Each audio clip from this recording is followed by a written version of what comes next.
Hello everyone, welcome back sa ating vlog. So dito tayo ngayon sa Lewisburg, dito yan sa north of Calgary. Malapit siya sa may Livingston area. So may titignan ulit tayo from Truman. Ayan. So titignan natin na property.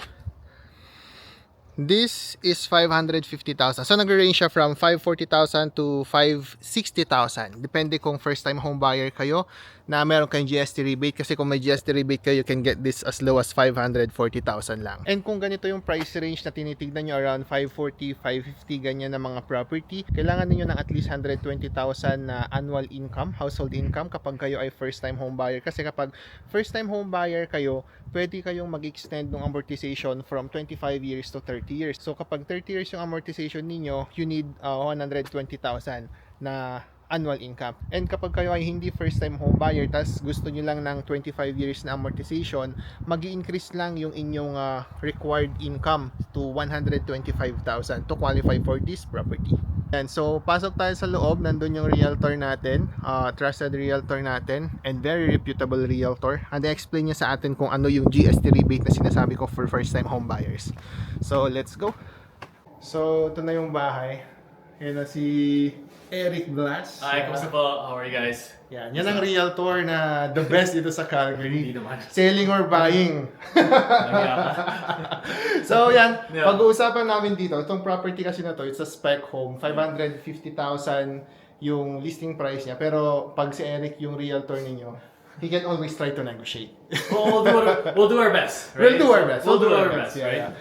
So, ngayon, mag-focus tayo dun sa, Eric, yung sinasabi mo sa akin na GST rebate on first-time home buyer. Yeah. So basically, obviously, the government gave us the option to, parang cashback, Yeah. right? So, for example, we're with Truman Homes right now.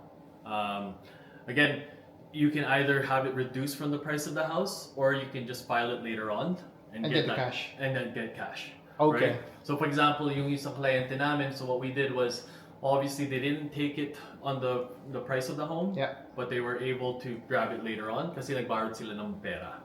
Okay, so parang borrowed down payment. Tapos yung nakuha nila from the GST, yun na yung pinambayad nila. Yeah, to their friends and family, right? So again, it's for the most part when you have family members here that wants to help you out, Yeah. right? That's another option. So several options, Yes, right? yes. So sa mga nagtataka kung ano ba yung GST rebate, no? Basically kasi pag bumili ka ng brand new na property, from the price, meron pang GST na 5%. Right? Yes. So let's say, kung ang property na binibili mo is 550, plus 5% na GST, so around 27,000. May na ako sa math eh. Around that price. Yeah, around Yeah, that around that price. price, yeah. Pag first time home buyer kayo, makukuha nyo siya as a rebate. So, Yes. ibig sabihin, you can either, sinasabi ni Eric kanina, you can either deduct that from the price itself, Yeah. or you can get that as cold cash money from the CRA Yes, later on. that's So, right. yun yung kagandahan kapag kayo ay first time home buyer, tapos brand new yung property na binili nyo. Kasi kapag second home, di ba wala na, pag resale home, wala nang GST yan. No? Wala na. So, yan, i-tour lang namin kayo dito sa spec home ng Truman. Yeah. So, yan, busy na si Boss Eric. Meron siyang customer doon sa baba. So, itutour kayo ngayon dito sa 550,000 na property. So, ito guys, sa second floor to, meron siyang bonus room dito. Ang ganda ng bonus room niya, oh. May bonus room, tapos andito yung primary room niya. Yan. Nice. Tapos, andito yung ensuite. Oh, di ba? So, to guys, 550 lang to plus GST. So, pag first time home buyer kayo, 550 yun na yung babayaran ninyo. So, kapag owner-occupied na kukunin ninyo itong property, for example, gusto nyo tumira dito or titirhan nyo, yun yung purpose ng pagbili nyo ng property na to, ang down payment kasi is 5% on the first 500,000 and 10% on the excess. So, kung 550 yung selling price natin, ang down payment required ninyo is 30,000. Again, this is for owner-occupied. Pero kapag gagamitin nyo itong property na to sa rental property, 20% yung down payment at least. Again, no? So, income requirement nitong bahay na to, naglalaro yan sa 120,000 hanggang sa 125,000. Depende kung first time home buyer kayo na gusto nyo ng 30 years, so 120,000 annual income. Kapag 25 years, 120,000 na income. That is considering wala kayong substantial na utang. Kasi syempre kapag may utang, i-deduct pa natin yun. For example, may student loan kayo, meron kayong car loan, so we need to assess that. For those kind of instances, no, kung gusto niyo malaman kung magkano yung pre-approve sa inyo, just let me know. And So, kagandahan dito guys na unit, meron na siyang side entrance. So, kung gusto niyo siyang gawing legal basement, pwede. Itong unit na to guys, may basement na siya. Kaya lang, syempre, yung basement is a separate na bayad. So, para magka-idea kayo kung ano yung itsura ng basement niya, ganito siya. So, pagbaba mo, andito yung furnace. Yan yung furnace niya. Tapos, dito, meron ka pang isang pintuan dito. Pero tinanggal nila for now. Ito na yung mismong basement. So, meron na siyang kitchenette dito. Actually, kitchen na to eh. Full kitchen siya. Tapos, living area dito. Maganda sana kung merong ano tawag doon? Window doon, no? Para at least may natural light pa rin na pumapasok. Kaya nagustuhan talaga namin yung ginawa naming bahay doon sa Harvest Hills. Kasi walk-out basement siya. So, madami siyang bintana na maganda. So, may full bath siya dito. Then, meron din siya dito. Laundry. Yan. Tapos kasi, pag bumili kayo ng brand new guys, pwede nyo nang ipagawa yung basement nito sa builder mismo. So, either pwede sa builder mismo or ipagawa ninyo outside party. Ang kagandahan kasi, pumasok. Ang kagandahan pag si builder ang gumawa, no, tapos legal basement siya, magagamit natin yung potential income nung basement nito para sa approval ninyo sa mortgage. So, for example, di ba sabi ko sa inyo kanina, 120,000 ang kailangan ninyong income to qualify for 550. Tapos pinagawa ninyo tong legal basement nito, let's say, umabot siya ng 80,000 or 70,000. So that brings up your purchase price to around 620 or 620 to 630,000 na. Ngayon, since tumaas yung mortgage mo, you'll need additional income to qualify for the property. Ang kagandahan kapag legal basement and si builder ang gumawa, pwede natin gamitin yung future rental income nitong legal basement na to. So, possible na yung 120,000, hindi na natin kailangan dagdagan or baka nga mas liliit pa yung required income ninyo kasi nga meron kayong katulong sa pagbabayad ng mortgage through the legal basement. So, if you want to explore those options, just let me know. Tapos guys, no, for 550,000 na property value and minimum down payment of 30,000 plus yung CMHC Sagen or Canada Guarantee na mortgage insurance ninyo, ang magiging monthly ninyo dito for a 25-year amortization is approximately 3,045. Let's say, sabi mo na 3,000 hanggang 3,100. Depende dun sa interest rate na makukuha natin. So, at least meron lang kayong idea kung magkano yung mortgage amount ninyo. Again, from that mortgage amount, iba pa syempre yung property tax ninyo, yung utilities ninyo. So, that's separate deal. So, ito yung living area niya.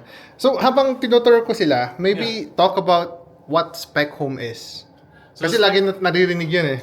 So a spec home is basically the builder kind of builds it already with their own designs. Yeah. Right? With a reasonable price, with a better price. Usually when you build a house, right? Parang yung mga upgrades, they kind of creep up and all of a sudden it's like above the budget na. Yeah, sobra-sobra na. So with spec homes, for the most part, right, they've already planned it for you. So let's say this is their this right here is a standard spec home. So you have the LVP, right?